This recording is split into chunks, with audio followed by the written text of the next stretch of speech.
হে everyone, welcome back.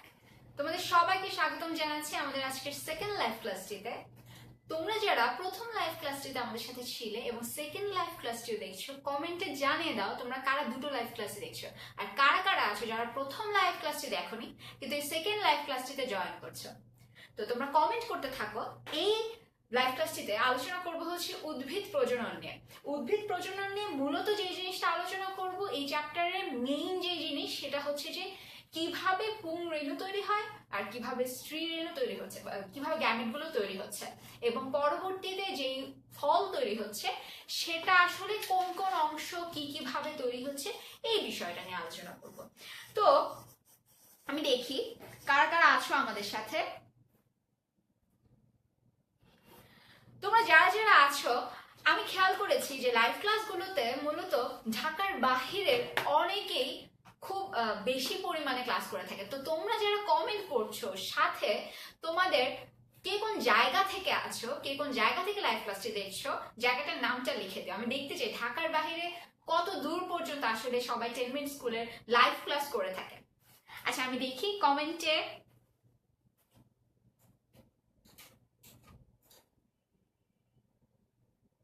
Munna আছে চিটাগাং থেকে, রাব্বিল মিশু আছে ঢাকা থেকে, এঞ্জেল বলছে হাই হাই, ও ফার্স্ট লাইভ ক্লাসটিতেও ছিল। সাদমান সাদিক ফার্স্ট ক্লাসটি করেনি, ওকে। অনেকে বলছেন নেটওয়ার্ক প্রবলেম, এটা আসলে কিছু করার নেই, একটু অ্যাডজাস্ট করে নিতে হবে। রামপুরা থেকে আছে মিশু, সিলেট থেকে আছে ফারদিন, ও আগের ক্লাসটি করেছে। উত্তরা থেকে আছে সাথী ইয়াসমিন, জান্নাতুল ফেরদৌস আছে সাভার থেকে। পরন্ত বিকেলের ছায়া ময়মনসিংহ থেকে আছে। পরন্ত বিকেলের ছায়া তোমার আসার নামটাকে কমেন্টে জানিয়ে দিও। অঞ্জন দেবনাথ আছে কুমিল্লা থেকে। ওয়ারি ঢাকা থেকে আছে বেলাল খান, টাঙ্গাইল থেকে আছে রাফি।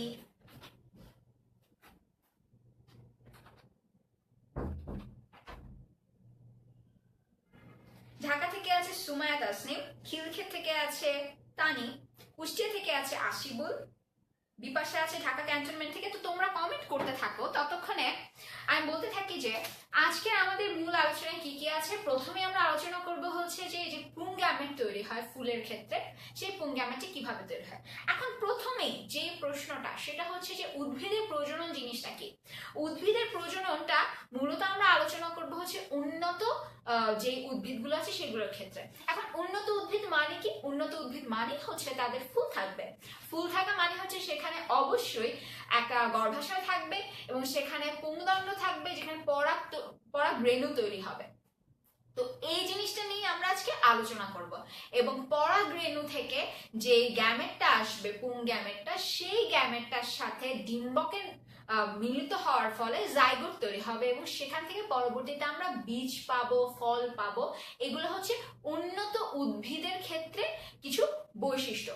তো প্রথমে আমরা আলোচনা করব হচ্ছে যে কি করে পুং গ্যামেট গুলো তৈরি হয়। প্রথমেই যেটা বলবো, ফুলের মধ্যে আমরা কি দেখেছিলাম যে এক পুংস্তবক থাকে, তাই না? পুংস্তবকের মধ্যে কি থাকে? পুংদণ্ড থাকে এবং পরাগধানী থাকে। এরকম একটা পরাগধানী। এই পরাগধানীটা দেখতে পাচ্ছি যে এটা বাইলোব বা এটার দুটো ভাগ আছে, এখানে একটা ভাগ, এখানে একটা ভাগ। এখন দেখা যায় এই পাশের ভাগটাকে আমি যদি প্রস্থচ্ছেদ করি তখন দেখা যাবে যে এই পাশের ভাগটা দেখতে এই রকম, এইখানে দুটো এরকম অংশ আছে, থলে আছে, এবং এই পাশের অংশটাতেও ঠিক এরকম আরো দুটা থলে দেখা যাচ্ছে এবং এগুলোর মধ্যেই আসলে পরাগ রেণুগুলো তৈরি হয়। এগুলো হচ্ছে সেই অংশ যেখান থেকে পরাগ রেণুগুলো আসবে। তার মানে হচ্ছে প্রত্যেকটা পরাগধানীর আসলে দুটা আলাদা খণ্ড থাকে এবং সেই প্রত্যেকটা খণ্ডে দুটো করে থলে থাকে, ওটাকে পোলেন স্যাক বলা হয়। আচ্ছা, তার মানে হচ্ছে চারটা থলে পাচ্ছি যেখানে আমাদের পুং রেণুটা তৈরি হবে। আচ্ছা, এখন দেখি এই অংশটার মধ্যে আসলে কি কি আছে। এই অংশটার মধ্যে অংশটা যদি একটু ভালো করে আঁকি তাহলে দেখা যায় যে এখানে কয়েকটা স্তর আছে। মূলত এইখানে যে কোষগুলো থাকে সেই কোষগুলো কয়েকটা স্তর তৈরি করতে থাকে। কয়েকটা স্তর আমরা যদি আঁকি দেখতে দেখাবে অনেকটা এরকম।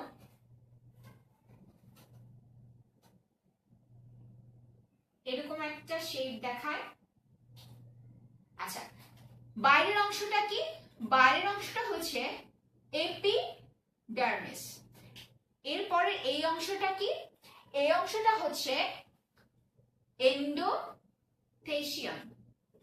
আর এইখানে যে অংশটা দেখতে পাচ্ছি বা এই অংশটা, এটা হচ্ছে মিডল লেয়ার। এবং এই যে অংশটা দেখতে পাচ্ছি এটা হচ্ছে ট্যাপেটাম, বা তোমাদের বইতে যেই ট্যাপেটামের কথা বলা আছে। এখন ট্যাপেটামের বাহিরেও তাহলে আমরা দেখতে পাচ্ছি যে আরো কয়েকটা স্তর আসলে পাওয়া যায়।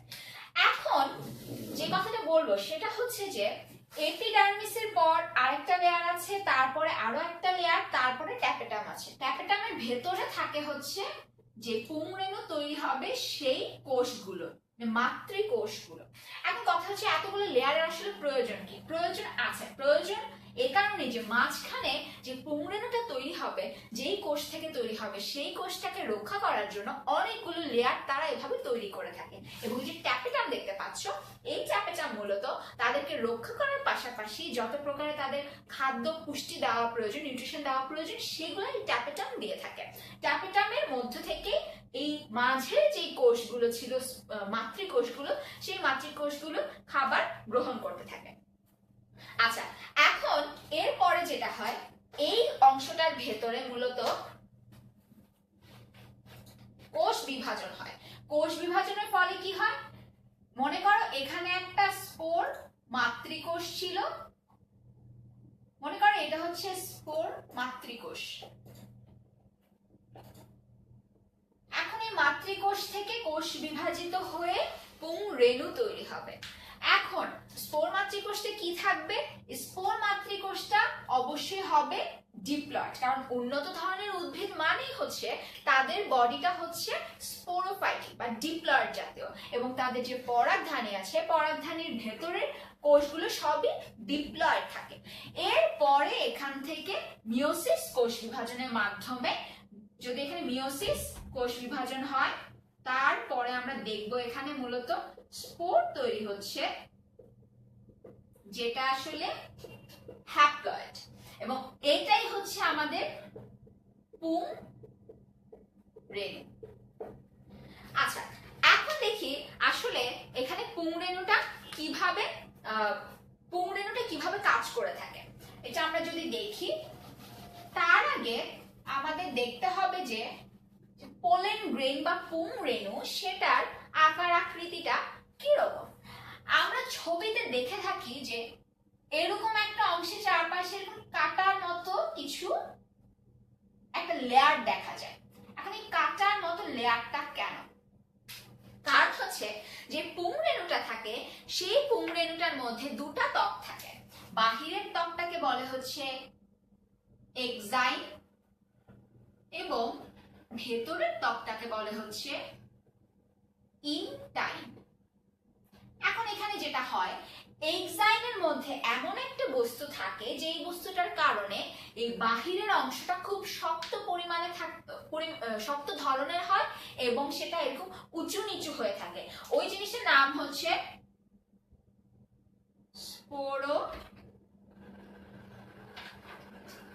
স্পোরোপোলেনিন।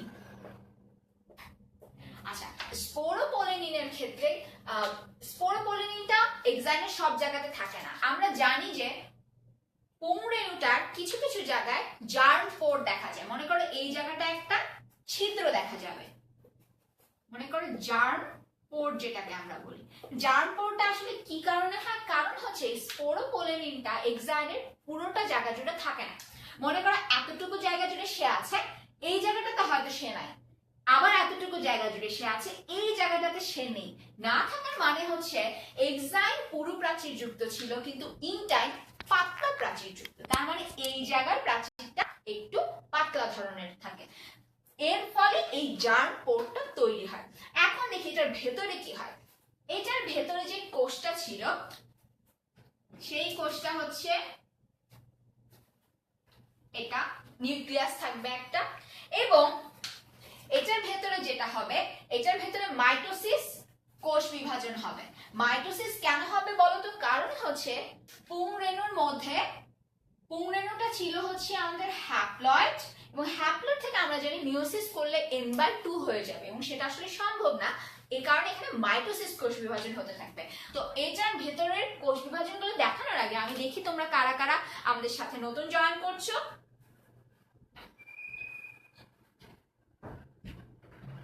আমাদের সাথে আয়মান ভাই আছেন, উনি বলছেন দেখতে একটা কার্টুনের মাথার মতো লাগছে। আচ্ছা, পরাগধানী কি?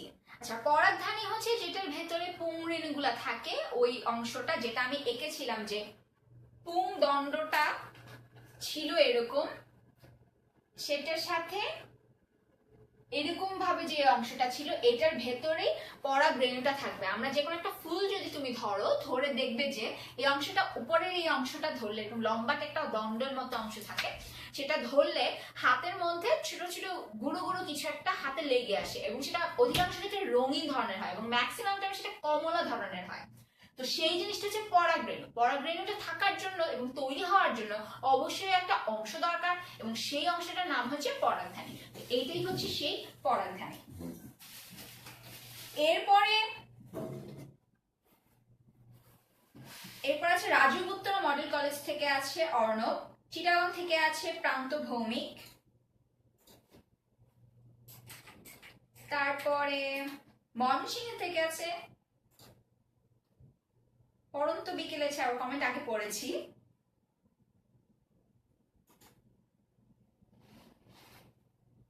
আচ্ছা, একজন লিখেছে পরাগনালিকা সৃষ্টি হওয়ার কারণ কি?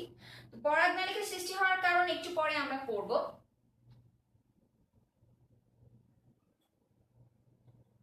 আচ্ছা, তোমরা কমেন্ট করতে থাকো, আমরা এখন দেখি এই যে পুংরেণুটার ভেতরে আসলে, পরাগরেণুটার ভেতরে আসলে কি ঘটবে। এখানে মূলত যেটা ঘটে, যে এই যে কোষটা দেখতে পাচ্ছি, এই কোষটার মধ্যে মাইটোসিস কোষ বিভাজন ঘটে। এটা মনে করা ছিল হচ্ছে পরাগরেণু। পরাগরেণুর এই কোষটা বিভাজিত হয়ে দুইটা কোষে পরিণত হবে, এবং একটা কোষ ছোট আর একটা কোষ বড় হবে। এই যে বড় কোষটা দেখতে পাচ্ছি, এইটা হচ্ছে নালিকা নিউক্লিয়াস।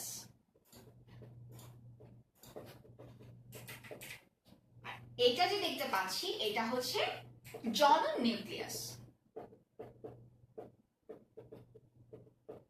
বা এটাকে বলতে পারি আমরা টিউব সেল, ইংলিশে বলতে পারি, এটাকে বলতে পারি জেনারেটিভ সেল। এখন এই দুইটা কোষের আসলে কাজ কি? এই দুইটা কোষ দ্বারাই আসলে পরবর্তীতে যে পরাগ নালিকাটা তৈরি হবে এবং সেটা যে ডিম্বকের সাথে নিষিক্ত হবে, সেই কাজটা ঘটে থাকবে। এখন সেটা কিভাবে ঘটে সেটা আমরা পরে বলবো। আপাতত তোমরা এতটুকু বোঝো যে এটা হচ্ছে পরাগরেণুটার ভেতরের অংশটা। এখানে একটা মাইটোসিস কোষ বিভাজন হয়েছে, এটাও হ্যাপ্লয়েড ছিল, এবং এই কোষটাও এখন হ্যাপ্লয়েড, এই কোষটাও এখন হ্যাপ্লয়েড। এরপরে আমরা চলে যাই হচ্ছে স্ত্রী জননাঙ্গের ভিতরে যে স্ত্রী গ্যামেটটা তৈরি হচ্ছে সেটা কিভাবে তৈরি হচ্ছে। তারপরে আমরা নিষেক যখন আলোচনা করব তখন এটা কিভাবে কাজ করে একসাথে আমরা সেটা দেখব। আচ্ছা, স্ত্রী জননাঙ্গের মধ্যে অবশ্যই কি আছে? গর্ভাশয় আছে। ফুলের মধ্যে আমরা যে অংশটার মোটা একটা অংশ দেখতে পাই একদম মাঝখানে থাকে, এটা হচ্ছে সেই গর্ভাশয়টা। এটা হচ্ছে গর্ভমুণ্ড, এটা হচ্ছে গর্ভদণ্ড। আচ্ছা, এখন এই গর্ভাশয়ের ভিতরে কি থাকে? এটার ভিতরে থাকে হচ্ছে ডিম্বক। ডিম্বক থেকে পরবর্তীতে আমরা বীজ পেয়ে থাকি। এখন ডিম্বকটা কিভাবে থাকে সেটা যদি আমরা একটু দেখি, ডিম্বকের গঠন যদি দেখি, ডিম্বকের গঠনের ছবিটা দেখতে অনেকটা দেখলে মনে হয় যে হাত এভাবে রাখা আছে, এরকম দেখলে মনে হয়। তো ছবিটা যদি আমরা আঁকি তাহলে দেখবো যে সেটা এরকম একটা শেপের কিছু একটা।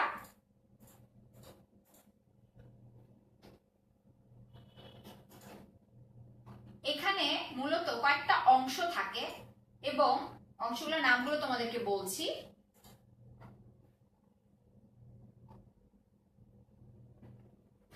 এই যে অংশটা দেখতে পাচ্ছ, এটা যে কোষটা থেকে উৎপন্ন হয়, এটা মূলত হচ্ছে অমরা বা প্লাসেন্টা। এখন অমরা কি? অমরা হচ্ছে সেই সকল টিস্যু যেই টিস্যুগুলা থেকে পরবর্তীতে ডিম্বক তৈরি হবে। সেই টিস্যুগুলোকে আমরা স্পেশালি একটা নাম দিয়েছি, তার নাম হচ্ছে অমরা বা ইংলিশে বলে প্লাসেন্টা। এটা থেকে ডিম্বক তৈরি হচ্ছে। এখন ডিম্বকের ক্ষেত্রে, তৈরির ক্ষেত্রে এই যে প্রথম অংশটা দেখতে পাচ্ছি, এটাকে আমরা বলবো হচ্ছে ডিম্বক নাড়ি। এটাকে বলবো হচ্ছে ডিম্বক নাভি।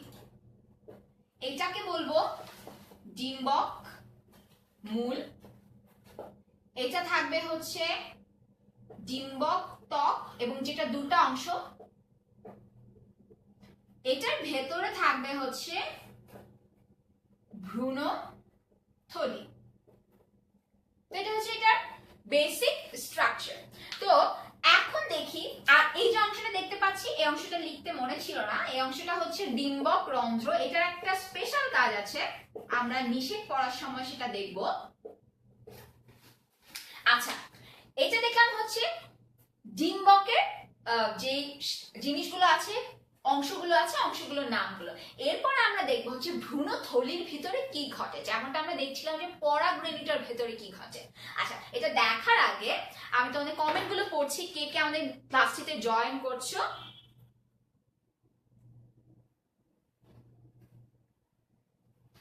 মোহাম্মদপুর গভর্নমেন্ট কলেজ থেকে আছে রাশিক,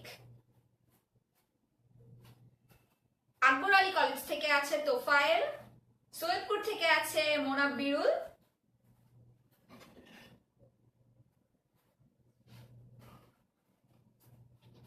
এরপরে আছে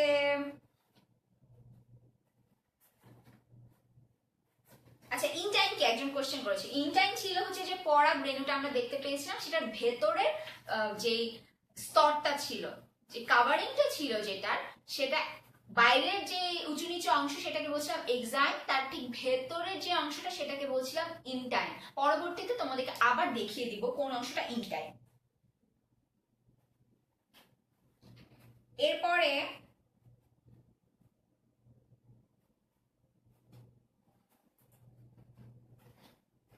আচ্ছা, তোমরা কমেন্ট করতে থাকো, অনেকে মাত্র জয়েন করছে। সাদাত আছে ময়মনসিংহ থেকে, গাজীপুর সায়েন্স কলেজ থেকে আছে সরকার। আচ্ছা, ডিম্বক নাড়ি কি? ডিম্বক নাড়ি হচ্ছে এই অংশটা, যে অংশটা অমরা থেকে উৎপন্ন হয়, এই যে লম্বা অংশটা, এটা হচ্ছে ডিম্বক নাড়ি। এটা অমরার সাথে যুক্ত থাকে, ডিম্বকটাকে যুক্ত রাখে। এবং এই অংশটা হচ্ছে ডিম্বক নাভি, যেটা ডিম্বক নাড়ি আর ডিম্বক মূলের মাঝখানে একটা সংযোগ স্থল হিসেবে কাজ করে। এবং ডিম্বক মূলটাকে ইংলিশে বলা হচ্ছে ক্যালাস, এবং এটার একটা স্পেশাল বৈশিষ্ট্য আছে যেটা একটু পরে আমি বলবো। এরপরে মাঝখানে ভ্রূণথলিটা থাকে, আর এটার ভেতরে মূলত আমাদের ডিম্বাণুটা থাকবে।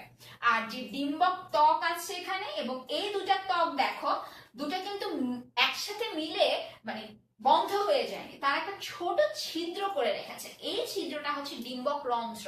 এই ছিদ্রটার মাধ্যমে নিষেধটা সম্পন্ন হবে। আচ্ছা, এখন আমরা দেখি ভ্রূণথলির ভিতরে আমরা কি কি দেখতে পাই। মূলত এই যে আমরা একটু আগে এঁকেছিলাম যে ভ্রূণথলিটা, এই থলিটার চারপাশে কিছু কোষ থাকে, যেই কোষগুলাকে বলে হচ্ছে নিউসেলাস কোষ। এই কোষগুলো ভ্রূণথলির ভেতরের কোষগুলোকে পুষ্টি যোগান দিয়ে থাকে। এখন এইটার ভেতরে কি হয়, একটা কোষ থেকে আরো অনেক কোষ তৈরি হতে থাকে। এখন কিভাবে তৈরি হয়? তৈরি হওয়ার ক্ষেত্রে যেটা মাথায় রাখতে হবে সেটা হচ্ছে, প্রথমে এখানে মূলত স্ত্রীরেণু মাতৃকোষ তৈরি হয়। মানে এখানে কোষগুলোর মধ্যে থেকে মনে করো একটা কোষ হয়ে যাবে হচ্ছে মাতৃকোষ, যেটা পরবর্তীতে স্ত্রী রেণু তৈরি করবে। মানে এটা থাকবে হচ্ছে ডিপ্লয়েড। এখন দেখো, মাতৃকোষ যেখানে আমরা দেখেছিলাম, সেখান থেকে দেখছিলাম পরবর্তীতে স্পোর বা রেণু এই ধরনের কিছু একটা তৈরি হচ্ছে। তো এই মাতৃকোষ থেকেও আবার আগের মতোই মিওসিস কোষ বিভাজন হবে, এবং সেখান থেকে আমরা পাবো কি স্ত্রী রেণু পাবো। স্ত্রী রেণুগুলা হবে কি হ্যাপ্লয়েড। এখন দেখি এখানে আসলে কি ঘটে। যে স্ত্রী রেণুগুলো আসবে সেই স্ত্রী রেণুগুলো হবে 4টি করে, মানে একটা মাতৃকোষ থেকে 4টা স্ত্রী রেণু পাবো। সেটা থাকবে কিরকম ভাবে, থাকবে হচ্ছে এইরকম ভাবে 1 2 3 4, 4টা স্ত্রী রেণু কোষ এভাবে তৈরি হবে। চারপাশে কোষ থাকবে, অন্য কোষ থাকবে, নিউক্লিয়াস কোষগুলো থাকবে। এখন দেখি যে এখানে আসলে কি ঘটে। এখানে যেটা ঘটে যে যদি এইখানে ডিম্বক রন্ধ্র থাকে তাহলে ডিম্বক রন্ধ্রের কাছাকাছি 3টা কোষ নষ্ট হয়ে যায় এবং ডিম্বক রন্ধ্রটার ঠিক উল্টা দিকে কি ছিল আমাদের, ডিম্বক মূল ছিল। ডিম্বক মূলের কাছে যে কোষটা ছিল সেই কোষটা শুধুমাত্র ঠিক থাকবে, ভালো থাকবে। সেই কোষটা ভালো থাকা মানে হচ্ছে 3টা নষ্ট হয়ে গেলে বাকি অংশটা জুড়ে এই কোষটা ধীরে ধীরে বড় হতে থাকবে, মানে এই পুরোটা অংশ ওই কোষটা তার সাইটোপ্লাজম দ্বারা, তার প্রোটোপ্লাজম দ্বারা সে দখল করে ফেলবে, তখন সে হয়ে যাবে অনেকটা এরকম। এখন দেখি এখান থেকে তো আমাদের এখন ডিম্বাণু তৈরি করা প্রয়োজন। ডিম্বাণুটা কিভাবে তৈরি হবে, ডিম্বাণুটা তৈরি হবে হচ্ছে যে স্ত্রী রেণুটা আছে এর মধ্যে একটা কোষ বিভাজন হবে। একটা নিউক্লিয়াস থেকে সে প্রথমে 2টা নিউক্লিয়াস হবে। 2টা নিউক্লিয়াস হওয়া মানে কি, এখানে মাইটোসিস কোষ বিভাজন হবে। এখানে তোমরা হিসাব রাখবে যে কয়বার মাইটোসিস কোষ বিভাজন হচ্ছে। একবার মাইটোসিস কোষ বিভাজন এখন হবে। একবার মাইটোসিস কোষ বিভাজন হলে কি হবে, 2টা নিউক্লিয়াস পাবো বা 2টা কোষ পাবো, 2টা নিউক্লিয়াস। এখন দেখো 2টো কোষ পেলাম, এই 2টো কোষে আরো একবার মাইটোসিস হবে, তার মানে এটা ভেঙে 2টা হবে, এটা ভেঙেও 2টা কোষ আসবে, তার মানে হচ্ছে মোট পাবো 4টা কোষ। 4টা কোষ পেয়ে গেলাম। এখানে আরো একবার মাইটোসিস হবে, আর একবার মাইটোসিস হলে কি হবে, 4টা কোষ থেকে পেয়ে যাব 8টা কোষ। 8টা কোষ পেয়ে গেলাম। এখন এই 8টা কোষ দিয়ে আমাদের ভ্রূণথলিটা গঠন হতে থাকবে। এখন দেখি কি কি হয়।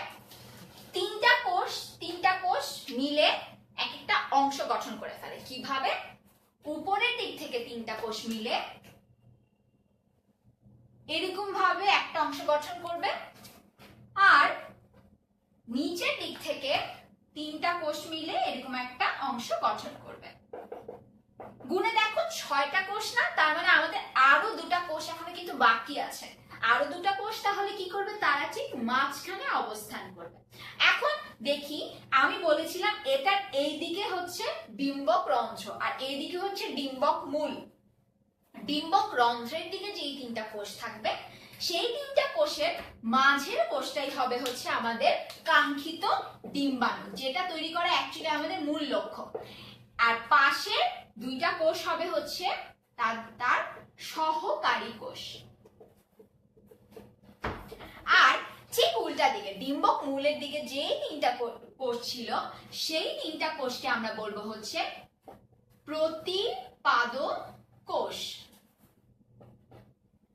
এখন দেখো মাঝখানে 2টো কোষ আছে, এই 2টো কোষ মিলে গঠন করবে হচ্ছে সেকেন্ডারি নিউক্লিয়াস। তাহলে এখন দেখছি যে আমরা 8টা কোষ 3টা ভাগে ভাগ হয়ে গিয়ে তারা 3 ধরনের জিনিস গঠন করছে। ডিম্বক রন্ধ্রের কাছে ডিম্বাণুটা তৈরি করছে, উল্টো দিকে প্রতিপাদ্য কোষ আছে, মাঝখানে সেকেন্ডারি নিউক্লিয়াস আছে। এখন তোমাদের কাছে যেটা কোশ্চেন হচ্ছে যে একটা ভ্রূণথলির ভেতরে তাহলে মূলত আমরা কয়টা নিউক্লিয়াস দেখতে পাচ্ছি। গুণে দেখো, খুব সহজ একটা কোশ্চেন, খুব সহজ একটা উত্তর, সংখ্যাটা জাস্ট তোমরা লিখবে যে এখানে মূলত কয়টা নিউক্লিয়াস আছে। গুণে দেখতে পারো, চিত্রটা খুব স্পষ্টভাবে আঁকা আছে, তো তোমরা সেটা লিখতে থাকো। একই সাথে আমি তোমাদের বলি যে এখানে পরাগ রেণুটা যে এঁকেছিলাম ওটার আসলে কি ঘটে। পরাগ রেণুটা ছিল কোষ বিভাজনের মাধ্যমে সে দুটা আলাদা নিউক্লিয়াস গঠন করেছিল। একটা ছিল তার জনন নিউক্লিয়াস, আরেকটা ছিল তার নালিকা নিউক্লিয়াস, এবং বাইরে ছিল তার এক্সাইম এবং ভেতরের অংশটা ছিল ইনটাইন। যে কোশ্চেন করেছিল যে ইনটাইন কি, ইনটাইন হচ্ছে যে এই যে পরাগরেণুটা দেখতে পাচ্ছি, সেই পরাগরেণুটার বাহিরের যেই আবরণটা উঁচু নিচু, এটা ছিল হচ্ছে আমাদের এক্সাইম, এবং তার ভেতরের এই অংশটার নাম হচ্ছে, এই যে লেয়ারটা দেখতে পাচ্ছি এটার নাম হচ্ছে ইনটাইন। আশা করি বুঝতে পেরেছ। আচ্ছা কমেন্ট দেখি, কমেন্টে সরকার লিখেছে 8, মানে 8টা নিউক্লিয়াস আছে। আচ্ছা অনেকেই লিখেছো 8।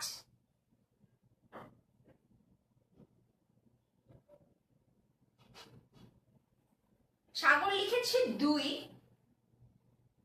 শিফা লিখেছে 2টা, তোফা লিখেছে 1টা। অনেকে কনফিউজড 2 অথবা 8। আচ্ছা অধিকাংশই লিখেছো 8, একজন লিখেছো 5।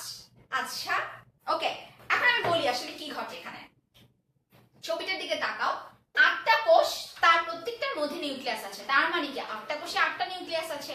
সহজ অ্যান্সার, এই থলিটার ভেতরে থাকবে হচ্ছে মূলত 8টা কোষ, 8টা নিউক্লিয়াস। এখন দেখি এই যে সেকেন্ডারি নিউক্লিয়াসটা আছে, এই দুটো মিলে একটা কোষে পরিণত হবে। এরা যদি একটা কোষে পরিণত হয়ে যায় তাহলে কি ঘটবে? তাহলে যেটা ঘটবে যে কোষ হয়ে যাবে 7টা, নিউক্লিয়াস থাকবে 8টা। মানে হচ্ছে যে যখন সেকেন্ডারি নিউক্লিয়াসের মাঝের এই দুটা কোষ একসাথে মিলিত হয়ে যাবে, তখন আমরা দেখতে পাবো যে কোষ আছে 7টা এবং নিউক্লিয়াস আছে 8টা। আচ্ছা তো এটা ছিল ওই কোশ্চেনটা। এখন আসি যে পরাগ রেণুর মধ্যে কি ঘটছে। এখন দেখি পরাগ রেণুর মধ্যে যে জার্ম পোরটা ছিল, যে ছিদ্রটা ছিল, সেই ছিদ্রটা দিয়ে এই যে ইনটাইন অংশটা ছিল, ইনটাইন অংশটা বের হতে থাকে এভাবে করে। কিভাবে বের হয়? বের হয় কারণ হচ্ছে যে ইনটাইনটা তো একটু পাতলা প্রাচীর, পাতলা প্রাচীরটা ধীরে ধীরে বাহিরের দিকে আসে এবং তার ভেতরে যে সাইটোপ্লাজমটা ছিল, সেই সাইটোপ্লাজমের বিভিন্ন অংশ, বিভিন্ন অঙ্গাণু মিলে এই চারপাশের কোষ ঝিল্লিটা তৈরি করতে থাকে। কোষ ঝিল্লিটা তৈরি করতে থাকে এবং তার পিছে পিছে নিউক্লিয়াসটা বের হয়ে আসে। এই নিউক্লিয়াসটা বের হয়ে এই নালীটা দিয়ে এসে পড়ে। এটা মূলত, আচ্ছা এখানে একটা ছোট জিনিস ভুল হয়েছে, সেটা হচ্ছে যে এখানে হচ্ছে নালিকা নিউক্লিয়াসটা বের হবে এবং জনন নিউক্লিয়াসটা তার পিছে পিছে বের হতে থাকবে। আচ্ছা নালিকা নিউক্লিয়াসটা আসছে এবং সাথে সাথে জনন নিউক্লিয়াসটা আসতে থাকে।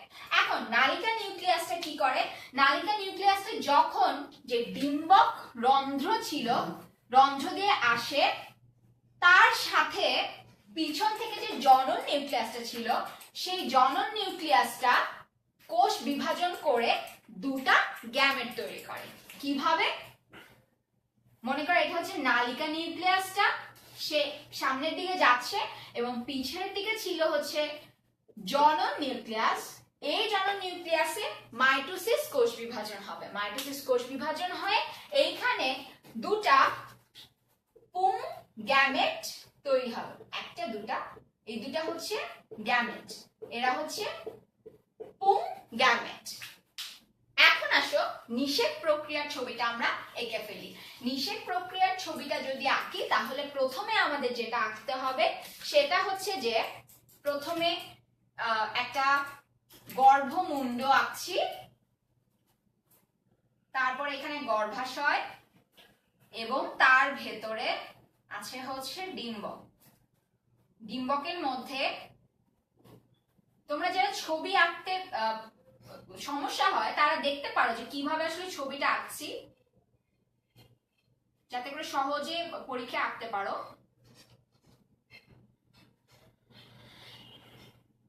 এইখানে থাকবে 3টা কোষ, 3টা কোষের মধ্যে একটা মাঝেরটা থাকবে ডিম্বাণু, 2টা থাকবে সহকারী কোষ, এবং এখানে থাকবে হচ্ছে প্রতিপাদক কোষ, মাঝে থাকবে হচ্ছে সেকেন্ডারি নিউক্লিয়াস।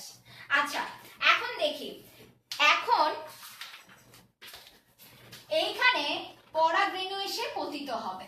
পরাগরেণুটা গর্ভমুণ্ডে আসবে এবং গর্ভমুণ্ড নর্মালি আঠালো ধরনের হয় এবং পরাগরেণুটা আটকে যায়। এরপরে যে পরাগ নালিকাটা তৈরি হলো আমরা দেখেছিলাম নালিকা কোষ দ্বারা, সেই নালিকাটা এরকম নিচে নামতে থাকবে। এখন তোমাদের মনে প্রশ্ন আসতে পারে যে এই ক্ষেত্রে পরাগ নালিকা যে আসছে, যে কোনো ফুলের পরাগরেণু আসলেই কি পরাগ নালিকাটা এত ভিতরে যেতে পারবে? তোমাদের কি মনে হয়? তোমরা কমেন্ট সেকশনে কিন্তু আমাকে জানিয়ে দিতে পারো যে মনে করে এটা হচ্ছে জবা ফুল, কিন্তু পরাগ নালিকাটা মনে করে কৃষ্ণচূড়া ফুল, পরাগ রেণুটা মনে করে কৃষ্ণচূড়া ফুলের। এখন কি এইখানে পরাগ নালিকাটা তৈরি হওয়া সম্ভব কিনা? হ্যাঁ অথবা না, ইয়েস অর নো? আচ্ছা এখন দেখি, যখন পরাগ নালিকাটা তৈরি হয়, পরাগ নালিকাটা ধীরে ধীরে নিচের দিকে আসতে থাকে এবং তার মূল লক্ষ্য থাকে হচ্ছে ডিম্বক রন্ধ্রটার কাছাকাছি আসা। নালিকাটা এভাবে 4-5 ঘিরে ডিম্বক রন্ধ্রের এখানে আসে এবং এখানে থাকে হচ্ছে নালিকা নিউক্লিয়াস, পেছনে থাকে হচ্ছে যে জনন নিউক্লিয়াস থেকে 2টা গ্যামেট তৈরি হয়েছিল, সেই 2টা গ্যামেট। আচ্ছা এখন নালিকা নিউক্লিয়াসটা যখনই এই থলিটার ভেতরে ঢুকে যায়, তখন যেটা ঘটে, এই নালিকা নিউক্লিয়াসটা আর থাকে না, সেটা নষ্ট হয়ে যায় এবং একটা গ্যামেট গিয়ে ডিম্বাণুর সাথে নিষিক্ত হয়। নিষিক্ত হয়ে এখানে সে কি তৈরি করে? জাইগোট তৈরি করে। জাইগোট আমরা জানি যে পুং গ্যামেট প্লাস স্ত্রী গ্যামেটই হচ্ছে জাইগোট। এবং পেছনে আরো যে একটা গ্যামেট ছিল, সেই গ্যামেটটা মাঝখানের সেকেন্ডারি নিউক্লিয়াসের সাথে যুক্ত হয়ে ট্রিপ্লয়েড একটা জিনিস গঠন করে। এই ট্রিপ্লয়েড জিনিসটা পরবর্তীতে একটা কাজে লাগে, সেটা একটু পরে বলছি। আমি দেখি তোমরা কে কে কমেন্ট করছো। যারা কমেন্ট করছো, কোশ্চেনটা ছিল যে এক ধরনের ফুলে যদি অন্য ফুলে পরাগরেণু আসে তাহলে কি সম্ভব কিনা কোনো প্রকারের নিষেক হওয়া।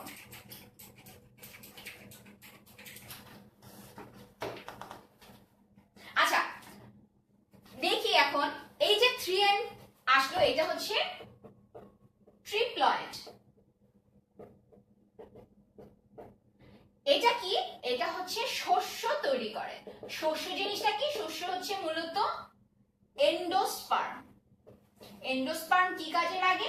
এন্ডোস্পার্ম মূলত যে ভ্রূণটা তৈরি হয়, সেই ভ্রূণটাকে পুষ্টি যোগান দিতে থাকে। এন্ডোস্পার্মটা ভ্রূণের চারপাশ ঘিরে থাকে। আচ্ছা আচ্ছা এখন দেখি কে কি অ্যান্সার দিচ্ছ।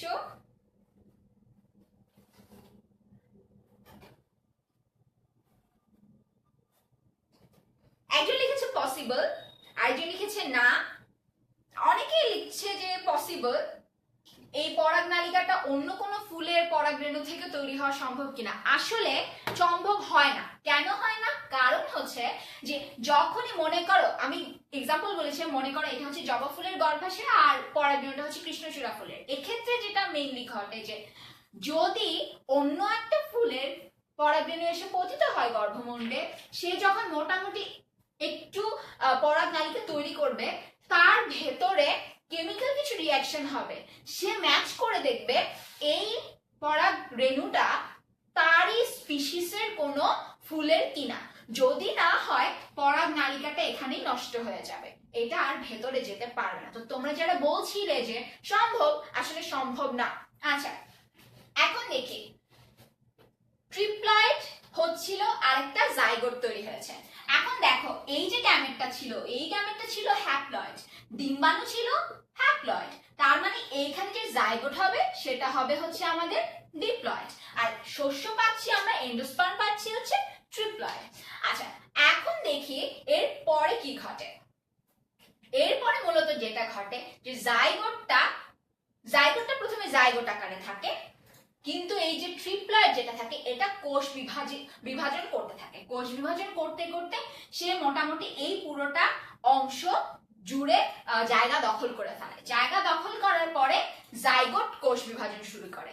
জাইগোট যখন কোষ বিভাজন শুরু করে তখন দেখা যায় যে জাইগোটের কোষ বিভাজনের ফলে ধীরে ধীরে একটা ভ্রূণ তৈরি হচ্ছে। শেপটা অনেকটা এরকম হয় এবং চারপাশে এন্ডোস্পার্মটা থাকে। শস্যের যে অন্যান্য কোষগুলো ট্রিপ্লয়েডটা কোষ বিভাজিত হতে হতে অনেকগুলা কোষ তৈরি করবে, সেই কোষগুলো চারপাশটা ঘিরে থাকে এবং একটা সময় এই পুরোটা অংশ জুড়ে যে ভ্রূণটা ছিল সেটা বড় হয়ে এরকম ভাবে পুরাটা অংশ জুড়ে অবস্থান করে। এরকম ভাবে সে পুরোটা জায়গা দখল করে ফেলে এবং চারপাশে এন্ডোস্পার্ম থাকতেও পারে, নাও থাকতে পারে। কিছু কিছু ক্ষেত্রে দেখা যায় এই ভ্রূণটা এন্ডোস্পার্মের পুরোটা থেকে সে পুষ্টি গ্রহণ করে ফেলেছে। পুষ্টি গ্রহণ করে ফেলার পর ওটা অসস্যল বীজ হয়ে যায়, সেটার মধ্যে কোনো শস্য থাকে না এবং যেটার মধ্যে শস্য থাকে সেটাকে আমরা বলেছি শস্যল বীজ, সেটার মধ্যে এন্ডোস্পার্ম দেখা যায়। আচ্ছা, এরপরে যেটা মূলত হয় যে এইখানে যে ভ্রূণটা তৈরি হলো সেটা আসলে কোন কোন অংশ, এই গর্ভাশয়ের কোন কোন অংশ থেকে আসে সেটা তোমাদেরকে বলি। গর্ভাশয় আমরা কি কি দেখেছিলাম? গর্ভাশয় আমরা ফার্স্টে যেটা দেখেছিলাম সেটা ছিল হচ্ছে যে মূল যে গর্ভাশয়টা ছিল, গর্ভাশয়টা পরিণত হয় হচ্ছে ফলে।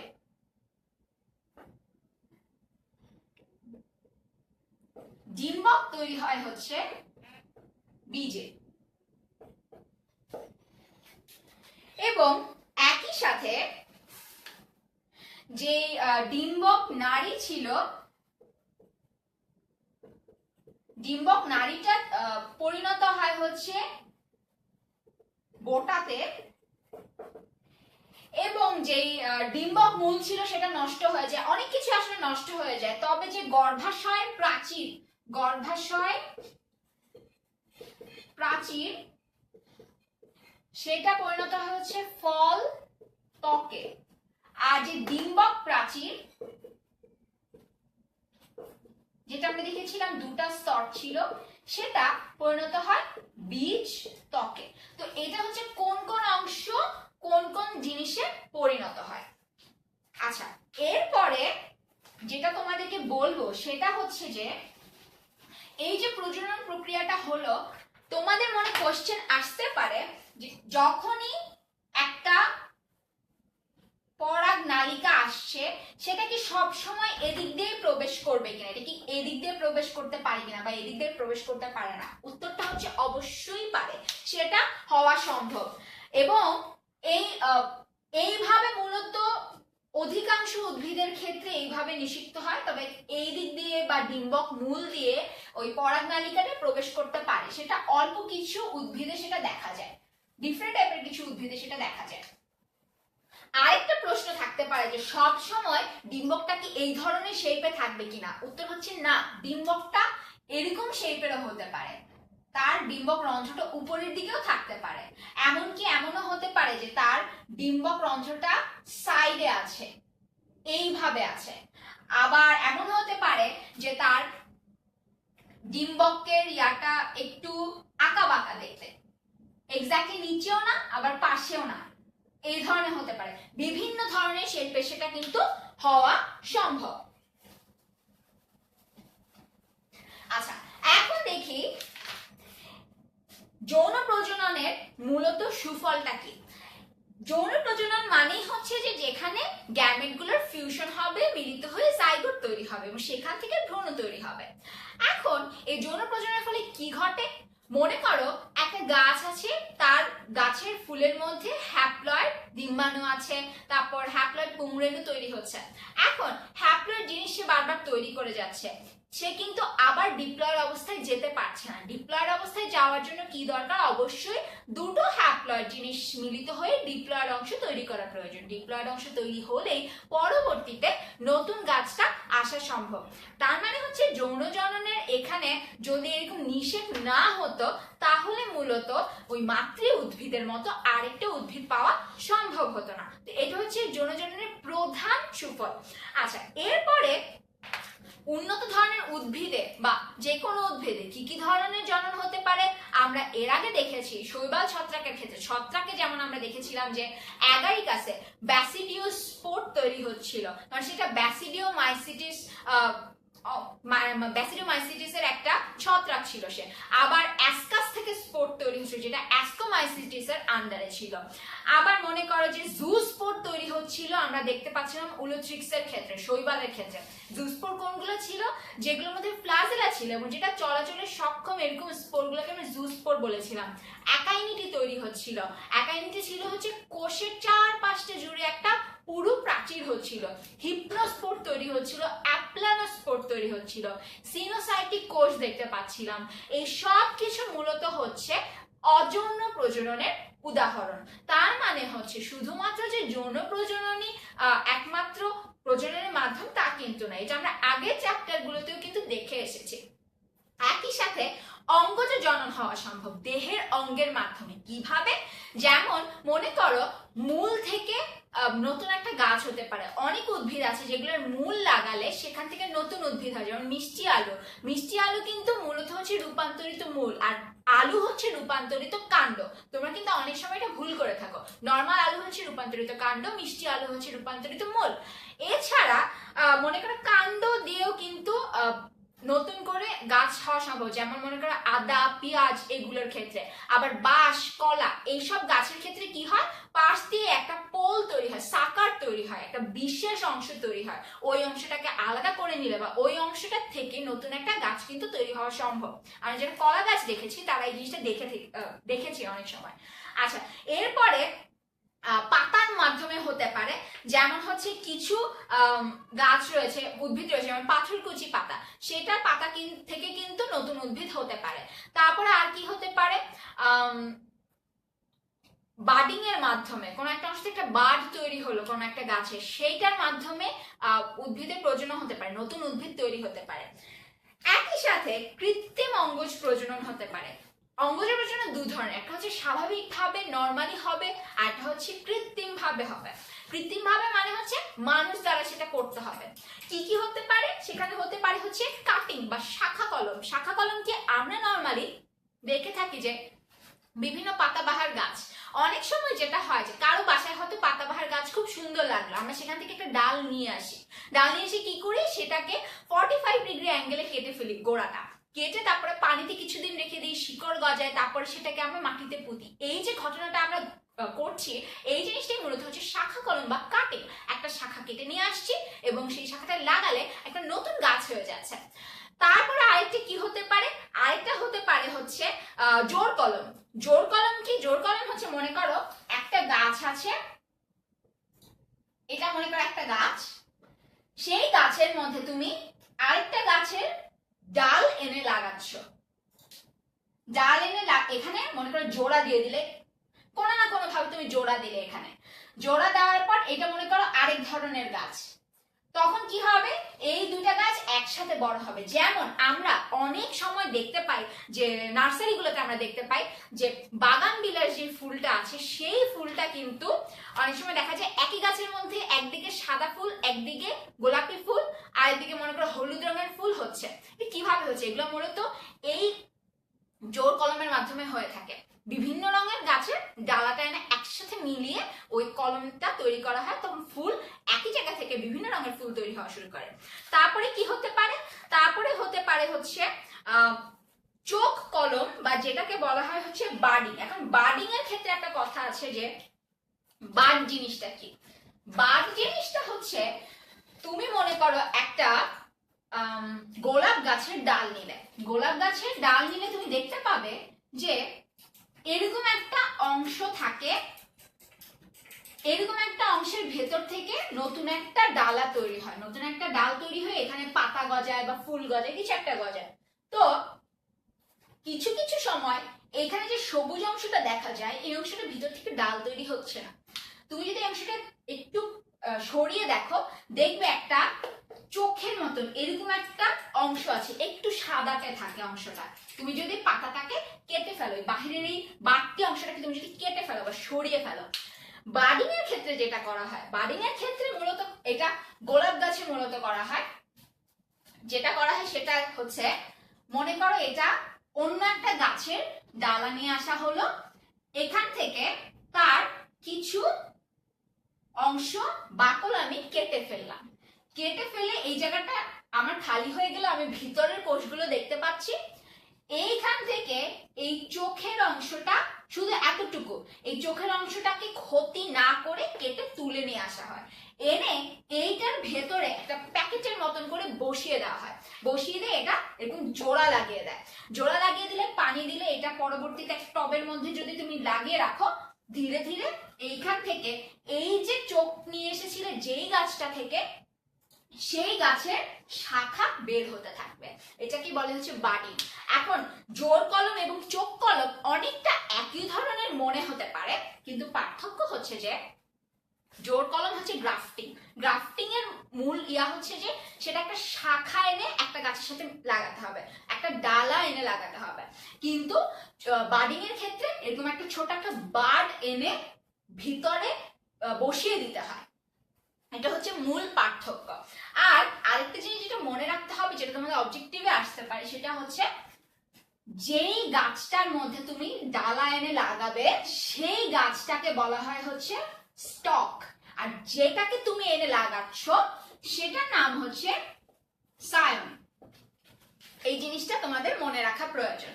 এই বাডিং এর ক্ষেত্রেও কিন্তু যেই গাছে তুমি লাগাচ্ছ এটার নাম স্টক, আর যেটা থেকে আনছো সেটার নাম হচ্ছে সায়ানার। এই বারটা শুধু এনে তুমি ভিতরে বসিয়ে দিবে।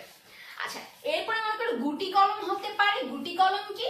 গুটি কলম হচ্ছে একটা গাছ আছে, গাছের ডালের মধ্যে তুমি কিছু অংশ থেকে বাকল উঠিয়ে ফেললে, উঠিয়ে চারপাশে তুমি মাটি গোবর দিয়ে দিলে, দিয়ে দেওয়ার পর সেটাকে তুমি বেঁধে রেখে দিলে, এখান থেকে পরবর্তীতে শিকড় গজাবে, তখন তুমি এতটুকু ডাল কেটে নিয়ে যদি অন্য কোথাও লাগাও এটা নতুন গাছ দিবে। তারপরে হতে পারে হচ্ছে দাবা কলম।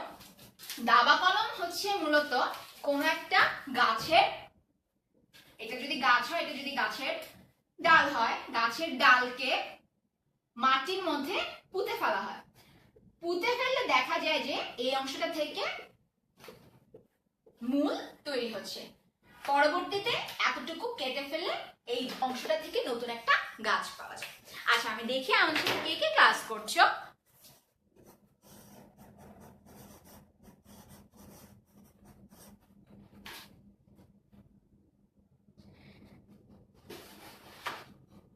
আচ্ছা, একজন কোশ্চেন করেছো যে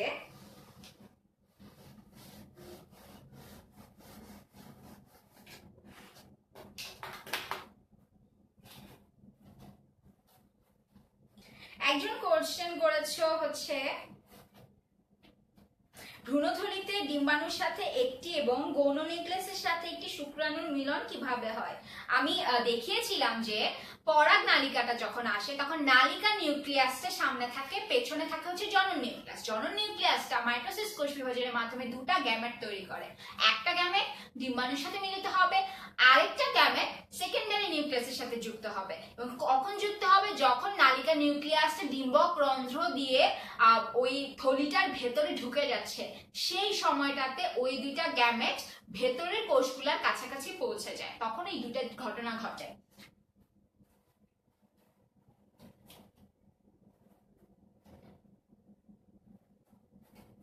আচ্ছা, এরপরে আছে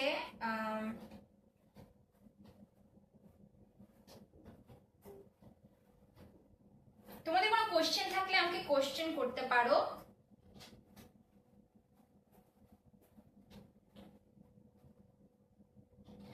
আচ্ছা, এখানে আরেকটা কোশ্চেন ছিল যে ডিম্বক থেকে বীজ আর ডিম্বাণু থেকে ভ্রূণ সৃষ্টি হয়, তাহলে ডিম্বক এবং ডিম্বাণুর মধ্যে পার্থক্য কি আপু?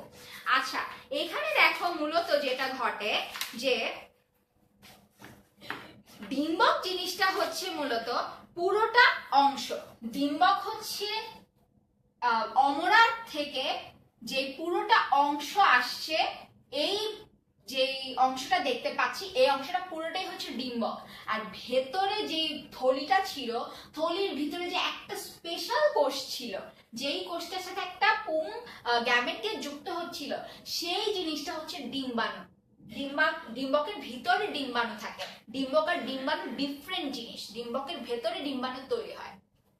আশা করি বুঝতে পারছো। আর ডিম্বকগুলা কিভাবে থাকে? ডিম্বকগুলা মেইনলি থাকে হচ্ছে, আমরা দেখেছি যে অমরার চারপাশ থেকে এরকম গোল গোল ভাবে ডিম্বক তৈরি হতে পারে। এটা আমরা মূলত আগের চ্যাপ্টার গুলোতে আলোচনা করা হয়। তো আশা করি তুমি ডিম্বক আর ডিম্বাণুর পার্থক্যটা ধরতে পারছো। ডিম্বকের ভেতরে ডিম্বাণু থাকবে এবং এইটা হচ্ছে ভ্রূণে পরিণত হবে, আর এই অংশটা হচ্ছে বীজে পরিণত হবে। আচ্ছা, যেটা বলছিলাম যে কৃত্রিম অঙ্গজ প্রজনন।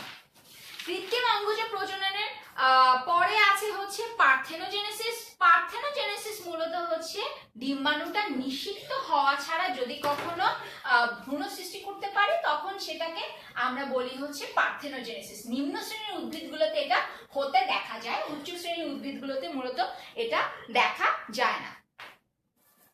আচ্ছা, এখন তাহলে একটু যদি রিভিউ করি, রিভিউ করলে দেখা যাবে যে আজকের সেকেন্ড ক্লাসটিতে আলোচনা করেছি মূলত যৌন প্রজননটা কিভাবে ঘটে উদ্ভিদের ক্ষেত্রে। আমরা শৈবাল, ছত্রাক, ব্রায়োফাইটা, টেরিডোফাইটা ওই সবগুলোর মধ্যে কিছু যৌন প্রজনন দেখেছিলাম। ওদের যৌন প্রজনন আর উন্নত উদ্ভিদের যৌন প্রজননের মধ্যে কিছুটা পার্থক্য আছে। মূল পার্থক্য একটা জায়গায়, সেটা হচ্ছে যে ওদের থাকে আর্কিগোনিয়া, আর উন্নত উদ্ভিদের ক্ষেত্রে ফুল থাকে এবং ফুলের মধ্যে থাকে হচ্ছে গর্ভাশয়। এবং এই গর্ভাশয়ের ভেতরে কিভাবে ডিম্বাণুটা তৈরি হচ্ছে সেটা তোমাদেরকে দেখিয়েছি যে 8টা কোষ তৈরি হবে। 8টা কোষের মধ্যে থেকে একটা কোষ থাকবে হচ্ছে ডিম্বাণু হিসেবে। আর পরাগধানের ভেতরে তৈরি হবে পরাগরেণু, এবং পরাগরেণুর ভেতরে যে নিউক্লিয়াস থাকবে সেখান থেকে পরবর্তীতে আমরা পুং গ্যামেট পেয়ে থাকবো। পুং গ্যামেট আর ডিম্বাণু মিলিত হয়ে জাইগোটটা তৈরি করবে। এবং একই সাথে এটা বলে রাখি যে যখনই জাইগোটটা তৈরি হবে ধীরে ধীরে কিন্তু ফুলটা নষ্ট হয়ে যাবে। বাহিরে যে ফুলটা ছিল সেই ফুলটা নষ্ট হয়ে যাবে, সেটা ঝরে পড়ে যেতে থাকবে। এবং যে ডিম্বকটা ছিল সেটা ধীরে ধীরে ফলে পরিণত হবে, এবং যে বীজ ছিল সেই বীজটা থেকে পরবর্তীতে আমরা নতুন একটা গাছ পেতে পারি, কারণ সেই বীজের ভিতরে কি থাকবে? ভ্রূণ থাকবে। তো এটা ছিল আমাদের মূলত আলোচনা। এরপরে অযৌন যে স্পোর তৈরি হয় সেটা সম্পর্কে বলেছি।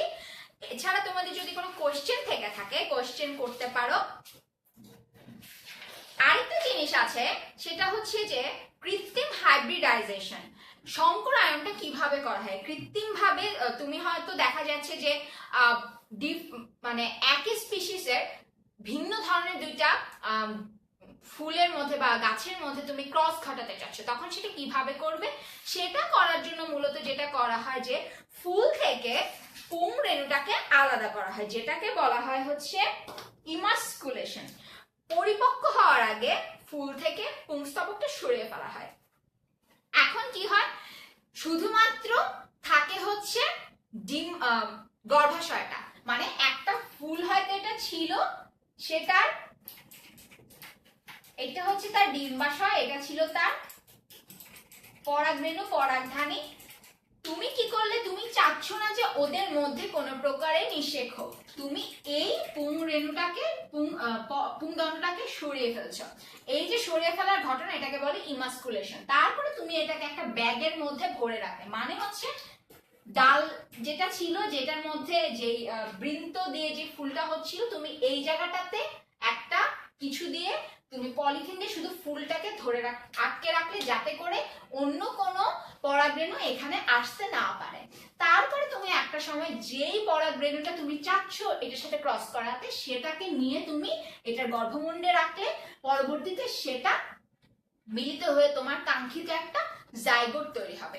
এটা হয় হচ্ছে আমরা যখন কন্ট্রোল করতে চাই, যে কোনো একটা ফুলের বৈশিষ্ট্য যখন আমরা কন্ট্রোল করতে চাই, তখন মূলত এইভাবে হাইব্রিডাইজেশন করা হয়। এবং এভাবে ক্রস করার ফলে যেই ফুলটা হবে সেটাকে বলা হয় হচ্ছে F1 যৌন। এবং এই F1 যৌনুর ফুলের সাথে তুমি যদি আরো একটা F1 যৌনুর ফুলের ক্রস ঘটাও, তখন তুমি পাবে হচ্ছে F2 যৌন। তো এটাই ছিল আজকে আমাদের ক্লাসের আলোচনা। মূল যে জিনিসগুলো আসে সেই সম্পর্কে আলোচনা করেছি। তো তোমাদের যদি আরো কোনো কোশ্চেন থাকে তোমরা কমেন্টে করতে পারো, আমি কমেন্টগুলো পড়ছি। আর এই ক্লাসটি শেয়ার করে দিতে পারো যাতে করে পরবর্তীতে তোমাদের ফ্রেন্ডরা ক্লাসগুলো করতে পারে। আচ্ছা, আরেকটা জিনিস যেটা মনে রাখতে হবে যে অযৌন জনন আর যৌন জননের মধ্যে পার্থক্য কি। অযৌন জননের ক্ষেত্রে যেটা হয় যে গ্যামেট তৈরি হয় না, যৌন জননের ক্ষেত্রে গ্যামেট তৈরি হবে এবং জাইগোট তৈরি হবে। আর অযৌন জননে হচ্ছে স্পোর তৈরি হয় মেইনলি। আর যেটা ঘটে অযৌন জননগুলোতে সাধারণত মাইটোসিস কোষ বিভাজন হয়, আর যৌন জননগুলোতে প্রথমে মিওসিস হয়ে গ্যামেটটা তৈরি করা প্রয়োজন হয়। তো আমি কমেন্টগুলো পড়ছি।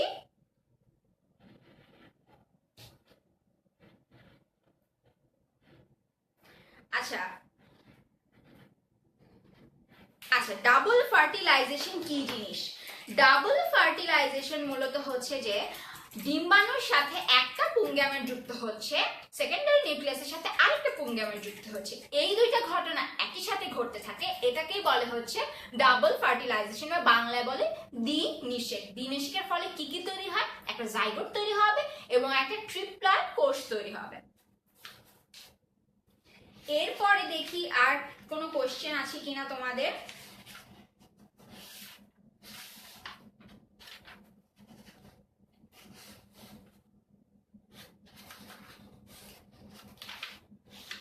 আচ্ছা, এটাই ছিল আজকে আমাদের ক্লাস।